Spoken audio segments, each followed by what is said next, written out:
ಹಾಗಲಕಾಯಿ ಪಲ್ಯ ತುಂಬ ರುಚಿಯಾಗಿರುತ್ತೆ. ರೊಟ್ಟಿಗೆ ಚಪಾತಿಗೆ ತುಂಬ ಚೆನ್ನಾಗಿರುತ್ತೆ. ಹೇಗೆ ಮಾಡೋದು ಅಂತ ನೋಡೋಣ. ಮೊದಲಿಗೆ ಬಾಣಲಿಯಲ್ಲಿ ಹುರಿಬೇಕು. ಡ್ರೈ ಆಗಿ ಹುರಿದು, ಎಣ್ಣೆ ಆಪ್ಷನ್ನು, ಬೇಕಂದರೆ ಹಾಕ್ಬೋದು, ಬೇಡ ಅಂದರೆ ಬೇಡ. ಅದು ಚೆನ್ನಾಗಿ ಸ್ವಲ್ಪ ಮೆತ್ತಗಾಗೋ ತನಕ ಹುರಿಬೇಕು. ಒಂದು 50% ಹುರಿದು ಹುರ್ಕೋಬೇಕು. ಅದು ಸ್ವಲ್ಪ ನೋಡಿ ಕಲರ್ ಚೇಂಜ್ ಆಗುತ್ತೆ. ಕಲರ್ ಚೇಂಜ್ ಆದಮೇಲೆ ಅದು ಆಫ್ ಮಾಡಿಕೊಂಡು ಒಂದು ಬಾಣಲಿಗೆ ಎಣ್ಣೆ, ಸಾಸಿವೆ ಚಿಟಪಟ ಅಂದಮೇಲೆ ಕರಿಬೇವು ಚಿಟಪಟ ಅನ್ನಬೇಕು. ಕರಿಬೇವು ಹಾಕಬೇಕು.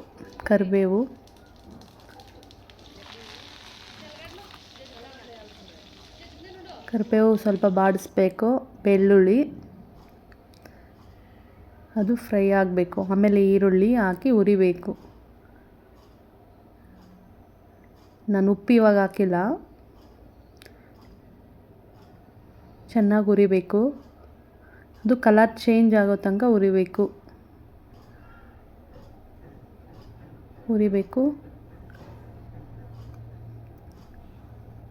ಹಾಗಲಕಾಯಿ ತುಂಬ ಚೆನ್ನಾಗಿರುತ್ತೆ, ಹೆಲ್ತ್ಗೂ ಒಳ್ಳೆಯದು.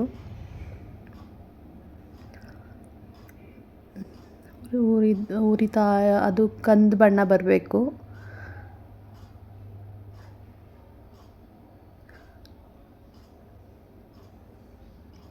ಒಬ್ಬೊಬ್ಬರು ಒಂದೊಂದು ಥರ ಮಾಡ್ತಾರೆ.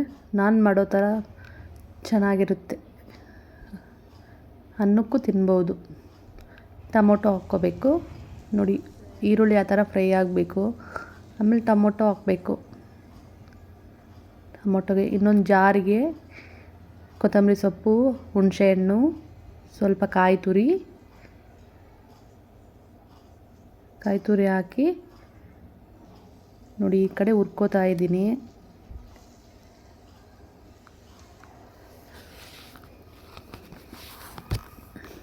ಅದು ಸ್ವಲ್ಪ ಫ್ರೈ ಆಗಬೇಕು. ಟೊಮೊಟೊ ಸಾಂಬಾರು ಪುಡಿ, ಹೋಮ್ ಮೇಡ್ ಸಾಂಬಾರು ಪುಡಿ ನಾನು ಯೂಸ್ ಮಾಡ್ತಾ ಇರೋದು.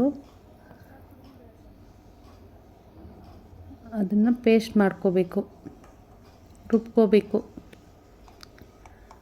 ಈ ಕಡೆ ಫ್ರೈ ಆಗಬೇಕು ಟೊಮೊಟೊ. ಉಪ್ಪು ಹಾಕಿ ಫ್ರೈ ಮಾಡಬೇಕು. ನೋಡಿ, ಉಪ್ಪು ಹಾಕಿ ಫ್ರೈ ಮಾಡಿಕೊಂಡು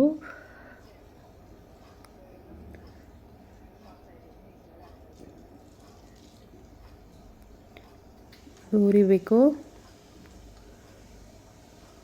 ಹುರಿದ ಮೇಲೆ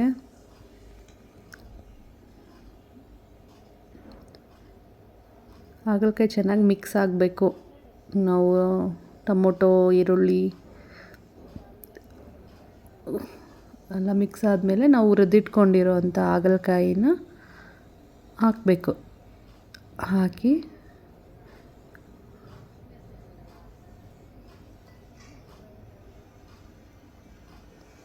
ಹುರಿಬೇಕು. ಅದು ಮಿಕ್ಸ್ ಮಾಡ್ಕೋಬೇಕು.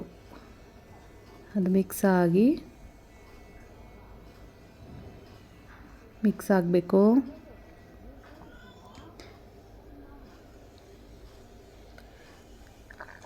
ಅದನ್ನು ಸ್ವಲ್ಪ ಅದರಲ್ಲಿ ಹುರಿಬೇಕು.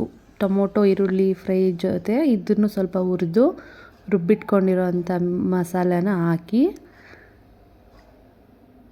ಹಾಕಬೇಕು. ನೋಡಿ, ಈ ಥರ ರುಬ್ಕೊಂಡ್ರೆ ಸಾಕು. ಆಮೇಲೆ ಅಳತೆಗೆ ತಕ್ಕಷ್ಟು ನೀರು, ಅದು ಬೇಯಬೇಕು. ಅದಕ್ಕೆ ನೀರು ಹಾಕಿ ಚೆನ್ನಾಗಿ ಬೇಯಿಸ್ಕೊಂಡು